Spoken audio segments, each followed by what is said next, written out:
ನಮ್ಮಿಂದ ಆರ್ಯ ಯಾಕ್ ಸಫರ್ ಮಾಡ್ಬೇಕು?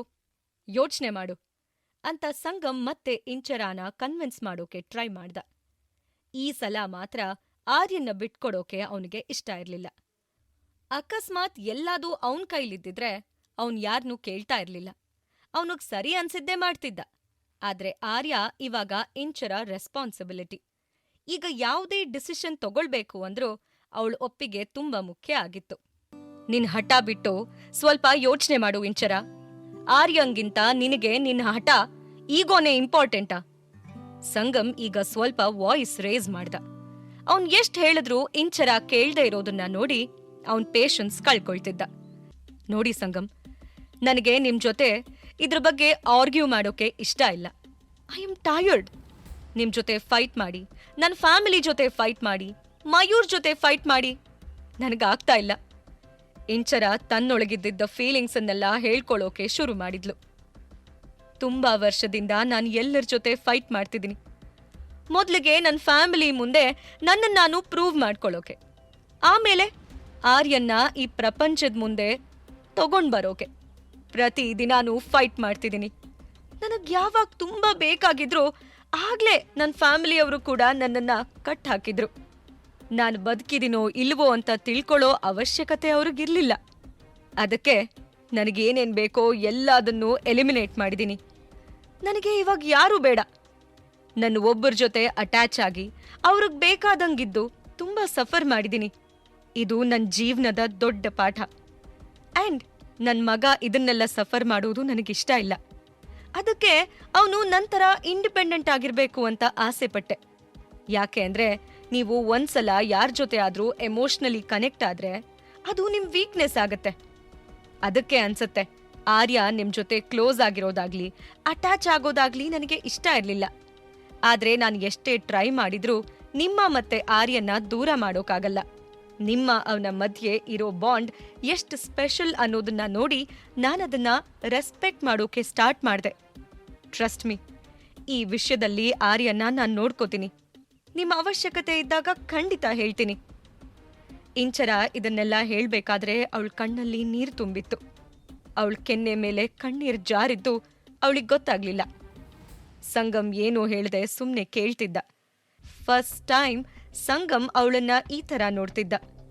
ಹಾಗಾಗಿ ಅವನು ಇಂಚರ ಮಾತಿಗೆ ಕೌಂಟರ್ ಕೊಡ್ದೆ ಏನೂ ಮಾತಾಡ್ಬಾರ್ದು ಅನ್ಕೊಂಡ. ಅವನ್ ಕಣ್ಣು ಅವಳು ಮಾತಾಡ್ತಿದ್ದ ತುಟಿಗಳನ್ನ ಮತ್ತೆ ಒದ್ದೆ ಆಗಿದ್ದ ಕಣ್ಣುಗಳನ್ನೇ ನೋಡ್ತಿದ್ವು. ಸಂಗಮ್, ಕಳೆದೋಗಿದ್ದ ಸಂಗಮ್ನ ಇಂಚರ ಕರೆದ್ಲು. ಸಂಗಮ್ಗೆ ಏನ್ ನಡೀತಿದೆ ಅಂತ ಅರ್ಥ ಮಾಡ್ಕೊಳ್ಳೋಕೆ ಒಂದೆರಡು ಕ್ಷಣ ಬೇಕಾಯ್ತು. ಒಬ್ಬಳೆ ತಾಯಿಯಾಗಿ ಆರ್ಯನ್ ಬೆಳೆಸಿದ ರೀತಿ ಬಗ್ಗೆ ಅವನು ಸುಮಾರು ಸಲ ಅವಳಿಗೆ ಟಾಂಟ್ ಮಾಡಿದ್ದ. ಆದ್ರೆ ಇವತ್ತು ಅವನಿಗೆ ಇಂಚರ ಪಡ್ತಿರೋ ಕಷ್ಟದಲ್ಲೂ ಅವಳ ಲೈಫಲ್ಲಿರೋ ಮುಳ್ಳುಗಳ ನಡುವೆನೂ ಎಷ್ಟು ಖುಷಿಯಾಗಿ ಇಂಡಿಪೆಂಡೆಂಟ್ ಆಗಿದ್ದಾಳೆ ಅಂತ ಅರ್ಥ ಆಯ್ತು. ಹಾ, ಸಂಗಮ್ ಸಡನ್ ಆಗಿ ಇಂಚರ ವಾಯ್ಸ್ ಕೇಳಿದ ತಕ್ಷಣ ಉತ್ತರಿಸ್ದ. ಏನ್ ಹೇಳ್ಬೇಕು ಅಂತ ಗೊತ್ತಾಗ್ದೆ ಸಂಗಮ್ ಒಂದೆರಡು ಸೆಕೆಂಡ್ ಟೈಮ್ ತಗೊಂಡು, ಸರಿ, ನೀನ್ ಹೆಂಗಿದನ್ನೆಲ್ಲ ಒಬ್ಳೆ ಫೇಸ್ ಮಾಡ್ತೀಯ ಅಂತ ನನಗ್ ಗೊತ್ತಿಲ್ಲ. ಆದ್ರೆ ನಿನಗೆ ಯಾವಾಗ ನನ್ನ ಹೆಲ್ಪ್ ಬೇಕೋ ಪ್ಲೀಸ್ ಕಾಲ್ ಮೀ. ನಾನು ಆರ್ಯನ್ಗೋಸ್ಕರ ಯಾವಾಗ್ಲೂ ರೆಡಿ ಇರ್ತೀನಿ ಅಂತ ಹೇಳ್ದ. ಶ್ಯೋರ್. ಇಂಚರ ತನ್ ಮುಂದೆ ಇದ್ದ ಟಿಶ್ಯೂ ಇಂದ ಕಣ್ಣೊರೆಸ್ಕೊಂಡು ಗೆದ್ಲು. ನನ್ ಬ್ರೇಕ್ ಟೈಮ್ ಮುಗಿತಾ ಬಂತು, ನಾನ್ ಹೊರಡ್ಬೇಕು ಅಂತ ಹೇಳಿದ್ಲು. ಇನ್ನೊಂದ್ ಅರ್ಧ ದಿನ ಕೆಲ್ಸ ಮಾಡಿ ಇಂಚರ ಆರ್ಯನ್ನ ಸ್ಕೂಲ್ನಿಂದ ಪಿಕ್ ಮಾಡೋಕೆ ಹೊರಟ್ಲು. ಒಂದಷ್ಟು ಪ್ರಾಬ್ಲಮ್ಸ್ನಿಂದ ಆರ್ಯನ್ ಸ್ಕೂಲ್ ಬಸ್ನಲ್ಲಿ ಕಳ್ಸೋಕಾಗ್ದೆ ಅವಳು ದಿನ ಡ್ರಾಪ್ ಮಾಡಿ ಪಿಕ್ ಮಾಡ್ತಿದ್ಲು. ಸಂಜೆ 6 ಗಂಟೆಗೆ ಆಫೀಸ್ ಬಿಟ್ಟು ಆರ್ಯನ್ ಸ್ಕೂಲ್ ಹತ್ರ ಹೋದ್ಲು. ಸ್ಕೂಲ್ ಗೇಟ್ ಹತ್ರ ಹೋಗಿದ ತಕ್ಷಣ ಅವಳಿಗೆ ಏನೋ ಸರಿ ಕಾಣಿಸ್ತಾ ಇರ್ಲಿಲ್ಲ. ಅವಳು ಸ್ಕೂಲ್ ಒಳಗಡೆ ಹೋಗಿ ಆಫೀಸ್ ಹತ್ರ ಹೋಗಿದ ತಕ್ಷಣ ಅಲ್ಲಿದ್ದ ಸೆಕ್ಯೂರಿಟಿ ಬಂದು, ಓಹೋ ಮೇಡಮ್, ನಿಧಾನ, ಏನಾಯ್ತು ಅಂತ ಕೇಳ್ದ. ಇಂಚರ ಓಡ್ ಬಂದ್ ಕೂತಿದ್ ನೋಡಿ ಅವನಿಗೆ ಗಾಬ್ರಿ ಆಯ್ತು. ಆರ್ಯ? ಇಂಚರ ಭಯದಲ್ಲಿದ್ಲು. ಆರ್ಯ ಎಲ್ಲಿದ್ದಾನೆ? ಅವನಿಗೇನೂ ಆಗಿಲ್ಲ ಅಲ್ವಾ? ಅವನನ್ನ ಕರಿತೀರಾ ಪ್ಲೀಸ್? ಜೋರಾಗಿ ಉಸಿರಾಡ್ತಾ ಇಂಚರ ಕೇಳಿದ್ಲು. ಆರ್ಯ ಅವನಾಗ್ಲೇ ಹೋದ, ಸೆಕ್ಯೂರಿಟಿ ಹೇಳ್ದ. ಆರ್ಯ ಹೋದ್ನಾ? ಎಲ್ಲಿಗೆ? ಯಾರ ಜೊತೆ? ಏನ್ ಹೇಳ್ತಿದ್ದೀರಾ? ಇಂಚರಾಗೆ ಗಾಬರಿ, ಭಯ, ಕೋಪ ಎಲ್ಲಾನು ಮಿಕ್ಸ್ ಆಗಿ ಒಂದಾದ್ಮೇಲೆ ಒಂದೇ ಪ್ರಶ್ನೆನ ಕೇಳಿದ್ಲು.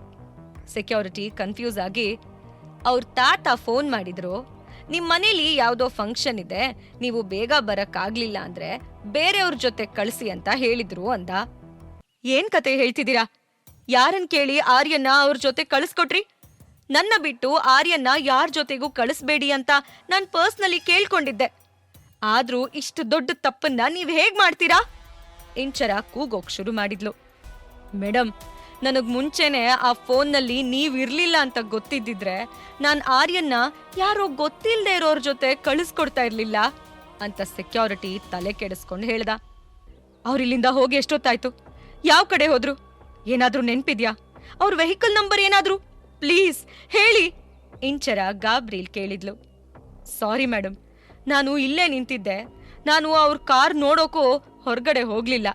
ಆದ್ರೆ ನೀವ್ ಬರೋ 1-2 ನಿಮಿಷದ ಮುಂಚೆನೆ ಅವರು ಆರ್ಯನ್ ಕರ್ಕೊಂಡು ಇಲ್ಲಿಂದ ಹೋದ್ರು ಅಂತ ಸೆಕ್ಯೂರಿಟಿ ಹೇಳ್ದ. ನನ್ ಮುಂದೆ ಅಂತೂ ಯಾರೂ ಹೋಗಿಲ್ಲ. ಮತ್ತೆ ಅವ್ರು ಬೇರೆ ಗೇಟಿಂದ ಏನಾದ್ರೂ ಹೋದ್ರಾ? ಅವಳ ತಲೆಯಲ್ಲಿ ಸಾಕಷ್ಟು ಪ್ರಶ್ನೆಗಳು ಓಡಾಡ್ತಾ ಇದ್ವು. ಅವಳು ಎಲ್ಲಾ ಡಾಟ್ಸ್ನ ಕನೆಕ್ಟ್ ಮಾಡ್ತಿದ್ಲು. ನಡೆದಿದ್ ಎಲ್ಲದನ್ನು ತಲೆಯಲ್ಲಿಟ್ಕೊಂಡು ಮತ್ತೆ ಮೇನ್ ಗೇಟ್ ಕಡೆ ಹೊರಟ್ಲು. ಅವಳ ಕಡೆ ಹೋಗ್ತಿರೋದ್ ನೋಡಿ ಗಾರ್ಡನ್ನಲ್ಲಿ ಕೆಲ್ಸ ಮಾಡೋ ಕೆಲ್ಸಕಾರ ಒಬ್ಬ, ಹಲೋ ಮೇಡಮ್, ನೀವ್ ಯಾರನ್ನ ಹುಡುಕ್ತಿದ್ದೀರಾ ಅಂತ ಕೂಗ್ದ. ನನ್ ಮಗ ಆರ್ಯ, ಅವನು ಇಷ್ಟುದ್ದ ಇದ್ದಾನೆ, ಅವನಿಗಿನ್ನೂ 5 ವರ್ಷ ಅಂತ ಇಂಚರ ಕೈಯಲ್ಲಿ ಸನ್ನೆ ಮಾಡಿ ತೋರಿಸಿದ್ಲು. ಓ, ಅವನಿನ್ನೂ ಹೊರಗಡೆ ಬಂದಿಲ್ಲ, ಇನ್ನು ಸ್ಕೂಲ್ನಲ್ಲೇ ಇದ್ದಾನೆ ಅಂತ ಕೆಲ್ಸದವನ್ ಹೇಳ್ದ. ವಾಟ್? ಇಂಚರ ಕಣ್ಣುಗಳು ಒದ್ದೆ ಆಗಿದ್ವು. ಆ ಕೆಲ್ಸದವನ್ ಹೇಳಿದ ಮಾತು ಇಂಚರ ಮನ್ಸಿಗೆ ಸ್ವಲ್ಪ ಸಮಾಧಾನ ಕೊಡ್ತು. ಹೌದು ಮೇಡಮ್, ಯಾರೋ ಆರ್ಯನ್ನ ಕರ್ಕೊಂಡು ಹೋಗ್ತಿದ್ದ. ಆದ್ರೆ ಆರ್ಯಂಗೆ ವಾಶ್ರೂಮ್ಗೆ ಹೋಗ್ಬೇಕಿತ್ತು, ಅವನು ವಾಶ್ರೂಮ್ಗೆ ಹೋಗಿದ್ದಾನೆ ಅಂತ ಹೇಳ್ದ. ಇಂಚರ ಆರ್ಯನ್ ಹುಡ್ಕೊಂಡು ಓಡೋಕ್ ಶುರು ಮಾಡಿದ್ಲು. ಅಲ್ಲಿದ್ದ ಸೆಕ್ಯೂರಿಟಿ ಕೂಡ ಇಂಚರಾನ ಫಾಲೋ ಮಾಡ್ದ. ಅವನಿಂದ ಆರ್ಯ ಕಷ್ಟದಲ್ಲಿದ್ದ, ಅದಕ್ಕೆ ಅವನು ಇಂಚರಾಗೆ ಹೆಲ್ಪ್ ಮಾಡ್ಬೇಕು ಅಂತ ಅನ್ಕೊಂಡ. ಇಂಚರ ಸ್ಟ್ರೇಟ್ ಹೋಗಿ ರೈಟ್ ತಗೊಂಡ್ಲು. ಆ ಕೆಲ್ಸದವನ್ ಹೇಳ್ದಂಗೆ ವಾಶ್ರೂಮ್ ಅಲ್ಲೇ ಇತ್ತು. ಅವಳು ಅದನ್ನ ನೋಡಿದ ತಕ್ಷಣ ಪಕ್ಕದಲ್ಲಿ ಒಬ್ಬ ವ್ಯಕ್ತಿ ನಿಂತಿದ್ದ. ಅವಳು ಓಡೋಗಿ ವಾಶ್ರೂಮ್ ಬಾಗಿಲ್ ತಟ್ಟಿ ಆರ್ಯ ಅಂತ ಕೂಗಿದ್ಲು. ಆರ್ಯ ವಾಶ್ರೂಮ್ ಕಡೆ ಹೋಗಿದ್ ನೋಡಿ ಆ ರೌಡಿ ಇಂಚರಾನ ಹಿಡಿಯೋಕ್ ಹೋದ. ಆದ್ರೆ ಇಂಚರ ಒಬ್ಳೇ ಇರ್ಲಿಲ್ಲ. ಅವಳ ಹಿಂದೆ ಸ್ಕೂಲ್ ಸೆಕ್ಯೂರಿಟಿ, ಗಾರ್ಡನ್ ಕೆಲ್ಸದವನು ಮತ್ತೆ ಇನ್ನು 3-4 ಜನ ಬರ್ತಿರೋದನ್ನ ನೋಡ್ದ. ಅವರೆಲ್ಲ ಬಂದಿದ್ ನೋಡಿ ಆ ರೌಡಿ ಅಲ್ಲಿ ಯಾವುದೇ ತರ ಡ್ರಾಮಾ ಮಾಡೋದು ಬೇಡ ಅಂತ ಡಿಸೈಡ್ ಮಾಡಿ ಸುಮ್ನಾದ. ಆ ರೌಡಿ ಅವಳ ಹತ್ರ ಬಂದು ನಿಂತಿದ್ ನೋಡಿ ಅವಳಿಗೆ ಅವನ್ ಆರ್ಯನ್ನೇ ಕಿಡ್ನಾಪ್ ಮಾಡೋಕ್ ಬಂದಿರೋದು ಅಂತ ಕನ್ಫರ್ಮ್ ಆಯ್ತು. ಪಾಕೆಟ್ ಎಫ್ಎಂ ಆಡಿಯೋ ಸೀರೀಸ್ ಆದಂಥ ಪ್ರೇಮಲೋಕ ಕಥೆನ ಈಗ್ಲೇ ಕೇಳಿ. ಲಿಂಕ್ ಡಿಸ್ಕ್ರಿಪ್ಷನ್ ನಲ್ಲಿ ಇದೆ.